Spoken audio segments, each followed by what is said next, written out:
प्राचीन काल की बात बता रही हूँ, जब एक गुरुजी अपने शिष्यों के साथ जंगल को पार करते हुए दूर एक लंबे रास्ते पर चले जा रहे थे। रास्ता बहुत लंबा था, सब थकने लगे थे, लेकिन क्योंकि गंतव्य यानी कि डेस्टिनेशन पर समय से पहुंचना था, इसलिए रुक नहीं सकते थे, विश्राम नहीं कर सकते थे, तो बस चले जा रहे थे। चलते चलते एक नाला आया जिसे लंबी छलांग लगाकर पार करना था। एक एक करके सारे शिष्यों ने वो नाला पार किया। जैसे ही गुरुजी की बारी आई, गुरुजी नाला पार कर रहे थे, पार कर भी लिया, लेकिन गुरुजी का कमंडल उस नाले में गिर गया।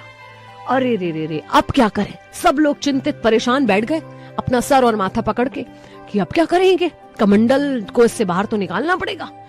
गुरुजी सारे शिष्यों को देख के हैरान थे कि मैंने इनको अपने गुरुकुल में इतने दिनों तक स्वावलंबन का पाठ पढ़ाया है, लेकिन ये सब बैठकर ना जाने क्या सोच रहे।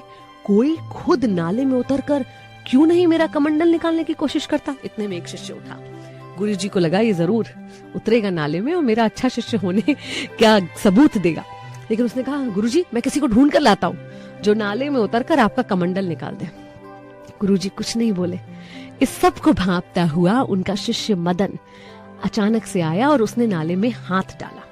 हाथ डाला कि कमंडल कहीं हाथ में आ जाए, लेकिन नहीं, वो हाथ में नहीं आया क्योंकि वो तली में चला गया था। गुरुजी लगातार उसे देख रहे थे कि ये क्या करेगा।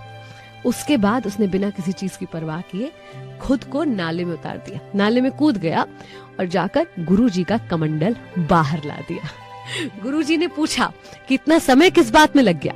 तो उसने कहा कि क्योंकि नाला था और नाला गंदा था, तो उसे में उतरने में मुझे कुछ देर सोचना पड़ा, लेकिन बाद में मुझे लगा कि काम अच्छा बुरा छोटा बड़ा नहीं होता, अगर काम हमारा है तो हमें स्वयं ही करना पड़ेगा। इतने में वो शिष्य भी वापस आ गया जो किसी को ढूंढने गया था। वापस आकर ये बताने वाला था कि उसे कोई नहीं मिला जो नाले में उतरकर कमंडल निकालने को तैयार हो।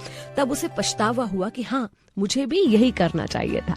आपने भी जीवन में कई बार नोटिस करा होगा कि किसी काम के लिए अगर आप किसी और के भरोसे बैठे रहते हैं तो आपका समय बर्बाद होता है और काम भी वैसा नहीं होता जैसा आप उसे करना चाहते हैं। तो क्यों ना हम अपने आप को ऐसा बनाएं कि कम से कम चीजों के लिए किसी और पर डिपेंड करें, किसी और पर निर्भर करें, बल्कि अपने ज्यादा से ज्यादा काम हम खुद कर पाएं।